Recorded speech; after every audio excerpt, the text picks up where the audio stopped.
Hi hello എല്ലാവർക്കും Angel ക്രിയേഷനിലേക്ക് സ്വാഗതം. നമ്മളിന്നിവിടെ തയ്യാറാക്കാൻ പോകുന്നത് കോവയ്ക്ക ഫ്രൈ ആണ്. വളരെ എളുപ്പത്തിലും ടേസ്റ്റിയിലും തന്നെ ചെയ്തെടുക്കാൻ പറ്റുന്നൊരു കോവയ്ക്ക ഫ്രൈ ആണിത്. അപ്പോൾ വളരെ എളുപ്പത്തിൽ തന്നെ അതെങ്ങനെയാണ് ചെയ്തെടുക്കുന്നതെന്ന് നമുക്ക് നോക്കാം. അതിനായിട്ടൊരു പാത്രത്തിൽ കോവയ്ക്ക ചെറിയ നീളത്തിൽ അരിഞ്ഞ് നമുക്ക് ഇട്ട് കൊടുക്കാം.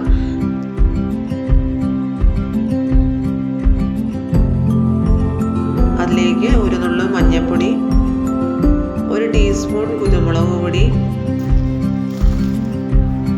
1 നുള്ളു ഉപ്പ്, 1/2 ടീസ്പൂൺ ചില്ലി ഫ്ലേക്സ് എന്നിവ ചേർത്ത് നന്നായിട്ടൊന്ന് ഇളക്കി യോജിപ്പിച്ച് കൊടുക്കാം. അങ്ങനെ നല്ലതുപോലെ നമ്മൾ എല്ലാ കോവയ്ക്കയിലും മസാലയൊക്കെ പിടിക്കത്തക്ക രീതിയിൽ നല്ലതുപോലെ ഒന്ന് ഇളക്കി യോജിപ്പിച്ച് കൊടുക്കുകയാണ്. ഇനി നമുക്ക് ഇതൊന്നൊരു 5-10 മിനിറ്റ് ഒന്ന് റെസ്റ്റ് ചെയ്യാനായിട്ട് വെക്കാം.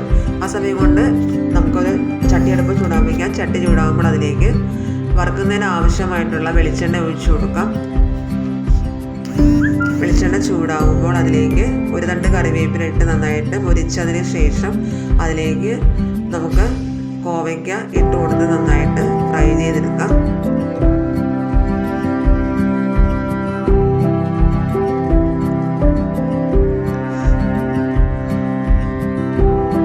നമ്മുടെ കോവയ്ക്ക ചെറുതായിട്ടൊന്ന് മുരിഞ്ഞ് വരുമ്പോഴേക്കും നമുക്ക് ചെറുതായിട്ടൊന്ന് ഇളക്കി കൊടുക്കാം.